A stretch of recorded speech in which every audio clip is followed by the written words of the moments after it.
নমস্কার বন্ধুরা, আমি দিয়া আর তোমরা দেখছো বং দিয়া। তো আজকে অনেক দিন পর মনে হলো তোমাদের সঙ্গে একটা রেসিপি শেয়ার করি। তো অবশ্যই এটা চিকেনের রেসিপি, তোমরা সবাই টাইটেল আর থাম্বনেল দেখে বুঝেই গেছো। তো এখানে ডুমো ডুমো করে আলু কেটে এবং পেঁয়াজ কুচিয়ে, টমেটো কুচিয়ে এবং আদা রসুনের পেস্টটা আমাদের বাড়িতে অনেক দিন আগে থেকেই করা থাকে। তো করে নিয়ে মাংসটাকে ধুয়ে নিলাম ভালো করে। ধুয়ে নিয়ে ভালো করে জলটা ঝরিয়ে নিতে হবে মাংসের, যাতে জল না থাকে। তো ঝরিয়ে নেওয়ার পর জলটা আমি আমার বরকে একটু বলছিলাম, কি একটা কথা ভুলে গেছি এখন। তো ভালোভাবে এখন গ্যাসটা জ্বালিয়ে নিয়ে কড়াইটা বসিয়ে দিয়েছি। কড়াইটা অ্যাভয়েড করো প্লিজ, কারণ এটা অনেক দিন আগের কড়াই। কড়াইটা গরম হওয়ার পর দিয়ে নেবো তেল। তেলটা বেশ কিছুটা গরম হয়ে যাওয়ার পরে কড়াই থেকে যখন ধোয়া উঠবে, ভালো করে কড়াইয়ের মধ্যে তেলটাকে খুন্তি দিয়ে এমন নেড়ে তারপর এর ভেতর কিছুটা পরিমাণ হলুদ আর নুন অ্যাড করে নেব। এর সঙ্গে কিন্তু আমি চিনিও দিয়েছিলাম, যাতে মাংসের তরকারিটা ভালো মতন কালার আসে। ঠিক আছে? তো ভালো মতন তারপরে তেলটাকে আমরা ভালো করে নাড়িয়ে নেব, কারণ এটা দেওয়ার মানে হচ্ছে আমরা যে পরে আলুটা ভাজবো, তাহলে আলুটার কালারটা ভালো আসবে। ঠিক আছে? তো ভালোভাবে এরপর এটা যখন গরম হয়ে যাবে, তারপরে এটাকে ভালো করে নাড়িয়ে নেবো আমরা। নাড়িয়ে নেওয়ার পর যে আলুগুলো আমরা কেটে রেখেছিলাম, সেই আলুগুলোকে আমরা দিয়ে দেবো। আমি একটু গ্যাসটা সিম করে দিয়েছিলাম, কেউ ভাববেন না যে গ্যাসটা জ্বলছেই না। ঠিক আছে? তো এইভাবে আমি সব আলুগুলোকে তাড়াতাড়ি করে দিয়ে নিচ্ছিলাম তেলের মধ্যে। আমি সবকটা একবারেই দিয়েছি। দিয়ে ভালো করে আলুটাকে ভেজে নেবো আমি।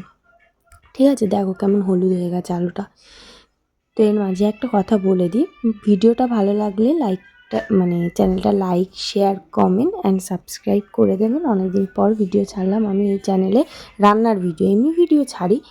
তো এই যে আলুটাকে ভালো করে ভেজে নেওয়ার পর, বেশি পুড়িয়ে ভাজবো না, ভালো করে ভেজে নেওয়ার পর আলুগুলোকে আমি একে একে তুলে রেখে দেবো আলাদা করে।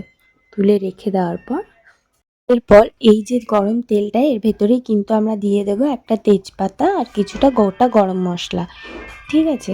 তো এই গোটা গরম মশলা ও তেজপাতা দিয়ে নেওয়ার পর কিন্তু এর ভেতরে আমরা দিয়ে নেব কুচনো পেঁয়াজ আর যে টমেটো কুচিয়েছিলাম আর আদা রসুনের পেস্ট, সব একে একে কিন্তু আমরা ভালো করে নেড়ে নেব, কারণ যাতে তলা না লেগে যায়।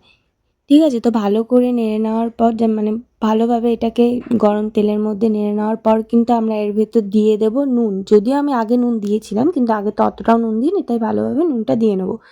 নুনটা দিয়ে নেওয়ার পর আমরা আবার ভালো করে এটাকে কষাবো, নিয়ে নিতে থাকবো। কিন্তু এত ভিডিও করেছি, কিন্তু ভিডিওর মধ্যে দেখতেই পাইনি যে আমি আদা রসুনের পেস্টটা দিয়েছিলাম, সেটা দিতে ভুলে গেছি। এরপর একে একে দিয়ে নিলাম লঙ্কার গুঁড়ো, হলুদ গুঁড়ো দিয়ে ভালো করে কিন্তু নাড়িয়েছিলাম আমি। নাড়ানোর পর জিনিসটা কষে কষে আসার পর আমি ইউজ করেছিলাম এর মধ্যে জিরের গুঁড়ো। জিরের গুঁড়ো দেওয়ার পর আমি তরকারিটাকে ভালো করে নাড়াচাড়া করে নিচ্ছিলাম, যাতে তরকারিটা তেল ছেড়ে দেয়। যখনই পেঁয়াজটা তেল ছেড়ে দেবে, তখনই কিন্তু আমরা দিয়ে নেব সেই ভাজা আলুটা এর ভেতর। ভাজা আলুটা দিয়ে নেওয়ার পর তোমরা কিন্তু দেখতেই পাচ্ছ আমি তরকারিটাকে ভালো করে নাড়িয়ে নিচ্ছিলাম। দেন কিন্তু আমি এর ভেতর দিয়ে দিয়েছিলাম ওই জল ছড়ানো কাঁচা মাংসটা। দিয়ে নেওয়ার পর আমি ভালো করে মাংসটাকে নেড়ে নিয়েছিলাম, যাতে তলা না লেগে যায়। ভালো করে নেড়ে নেওয়ার পর আমি এটাকে কিন্তু চাপা দিয়ে দিচ্ছিলাম একটু জল ছাড়ার জন্য। দেখো চাপাটা মাঝখানে কিন্তু আমি আরও অনেকবার উঠে উঠে নেড়ে দিয়েছিলাম, তোমরাও তাই করবে। সব ভিডিওতে নেওয়া সম্ভব হয়নি। তো দেখো মাংসের কালারটা কিন্তু সুন্দরভাবে চলে এসেছে এবং মাংস কিন্তু তেলও ছেড়ে দিয়েছে। দেন কিন্তু আমি ভালো করে তরকারিটাকে নাড়িয়ে নিচ্ছিলাম। দেন তরকারিটা একটু কষে কষে আসলে কিন্তু আমি তরকারিটার মধ্যে দিয়ে দিয়েছিলাম জল, পরিমাণ মতন জল দিয়ে দিয়েছিলাম। জল দিয়ে দেওয়ার পর আমি কিন্তু ঢাকনা চাপা দিয়ে দিয়েছি। তোমরা কিন্তু দেখতেই পাচ্ছ ঢাকনাটা যখন খুললাম, তখন কিন্তু তরকারিটা ফুটে গেছিলো এবং সব আলুগুলো কিন্তু সুন্দর সেদ্ধ হয়ে গিয়েছিল। তো দেন এই যে আমার মাংস রেডি, যেহেতু আমি আগেই গোটা গরম মশলা দিয়েছিলাম, পরে আর আমি কোনো মশলা দিইনি। তো ভালোভাবে সুন্দর করে তরকারিটা আমি নামিয়ে নিচ্ছিলাম আমাদের বাটিতে। ভিডিওটা ভালো লাগলে লাইক, শেয়ার, কমেন্ট, সাবস্ক্রাইব করতে ভুলবেন না চ্যানেলটা। আজকের মতন টাটা, বাই।